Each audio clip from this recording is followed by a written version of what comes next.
Alors aujourd'hui, je veux vous parler d'un truc qu'on vit tous en tant qu'orthophoniste quand on travaille dans l'alimentation pédiatrique, ce sont ces prises en soins qui stagnent.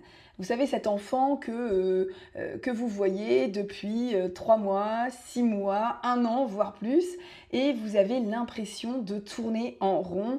Il refuse toujours les mêmes textures, il a les mêmes comportements, les mêmes blocages, et là, vous commencez à douter.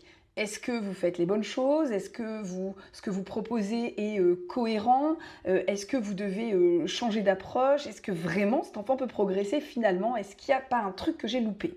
Alors ce que je vous propose ici, c'est de voir ensemble 5 leviers très concrets pour essayer de débloquer ces situations. Donc je vous propose de vraies pistes d'action. Alors le premier levier, eh bien, ce serait peut-être de réévaluer le pourquoi de la stagnation. La première question donc à se poser, c'est pourquoi ça stagne. On retrouve 4 types de blocage. Ça peut être un blocage oromoteur, l'enfant qui n'a pas les capacités oromotrices suffisantes pour avancer. Est-ce que du coup on peut se questionner sur est-ce qu'on a vraiment optimisé son installation, sa posture, le matériel qu'on utilise. Parfois un simple changement de cuillère, un simple changement d'installation peut tout changer dans ses compétences. Deuxième type de blocage, c'est le blocage sensoriel. L'enfant, il peut être hyper ou hyposensible. Alors, il faut peut-être revenir une marche en dessous de ce qui est fait actuellement. Changer ou bien de stratégie sensorielle et surtout en la maintenant dans la durée pour pouvoir en voir les effets. Et ça, c'est vraiment hyper important. Troisième type de blocage, ça pourrait être un blocage psycho-affectif. L'enfant a eu un traumatisme, il y a une anxiété, voire une phobie. Et là, tout seul, clairement, on va galérer à pouvoir changer les choses. Peut-être donc le réorienter ou l'orienter vers un psy et travailler en lien avec. Et c'est vrai que c'est ça aussi, la prise en soin des troubles alimentaires pédiatriques, eh bien, c'est la pluridisciplinarité. Ça, c'est vraiment hyper important. C'est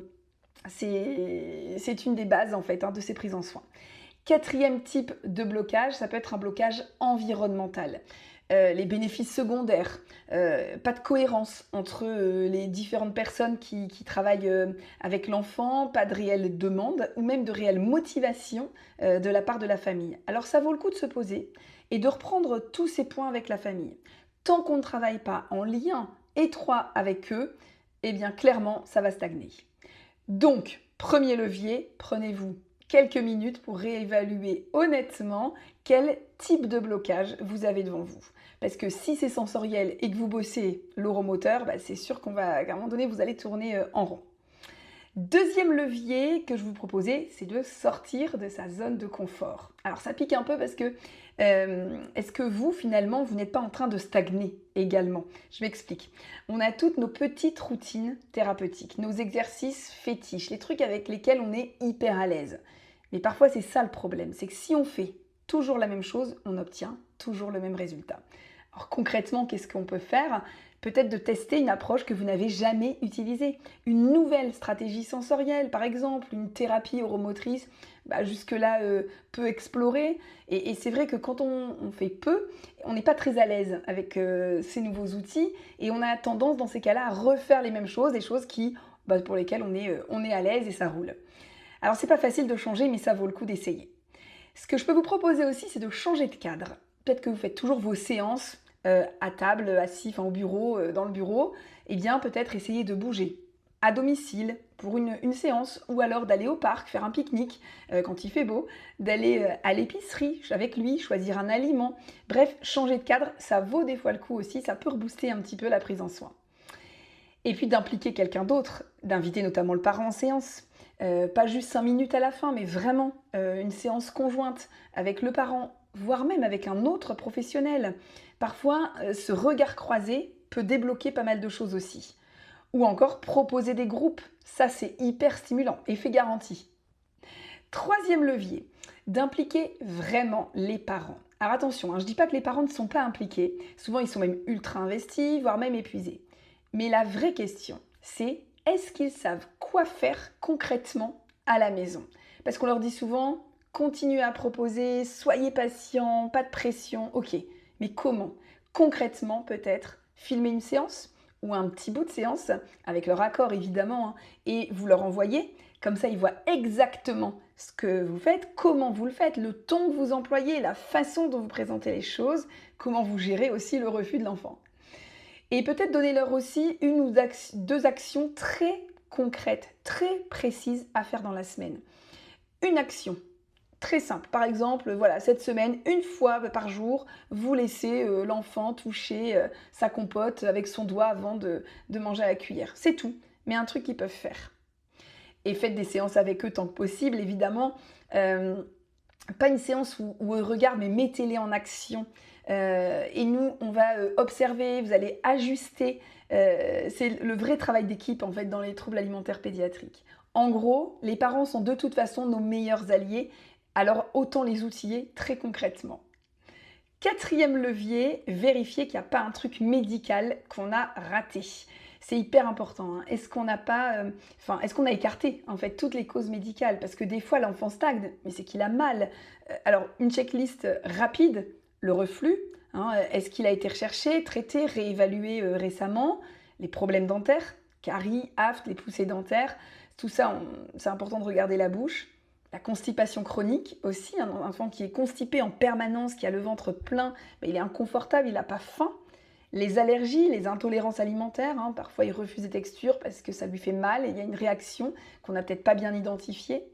Et puis parfois c'est des troubles sensoriels beaucoup plus globaux et larges. Si il a une hyperréactivité sensorielle globale, c'est sûr que bosser juste l'alimentaire, ça suffira pas. Nous, en fait, on gère le fonctionnel. Mais s'il y a de la douleur ou un aspect médical, organique derrière, on ne peut rien faire.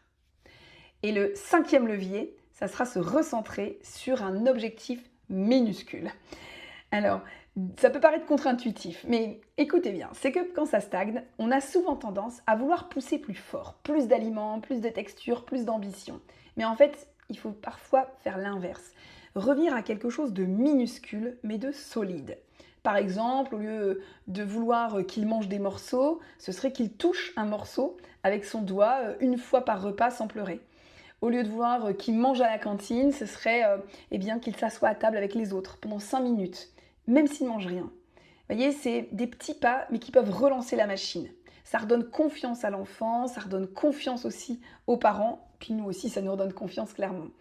Et bizarrement, parfois, en fait, quand on a cette micro-réussite, hein, ce micro-succès, les autres vont suivre. Donc, si vous êtes bloqué, essayez d'identifier le plus petit objectif atteignable et bossez que cet objectif-là pendant 3 semaines. Et voyez ce qui se passe. Voilà pour ces 5 leviers. Alors, évidemment, je ne dis pas que c'est magique. Parfois, malgré tout ça, ça reste difficile. Certains enfants ont des troubles complexes, des progrès qui sont lents, très lents. Mais ce que je voudrais en fait que vous reteniez aujourd'hui, c'est que la stagnation, c'est souvent un signal. C'est souvent un signal qu'il faut changer quelque chose. Que peut-être dans notre approche, peut-être dans l'équipe qu'on forme avec les parents, les aidants, dans l'environnement, dans nos objectifs. Bref, prenez peut-être un de vos patients qui stagne, testez un de ces leviers cette semaine, juste un.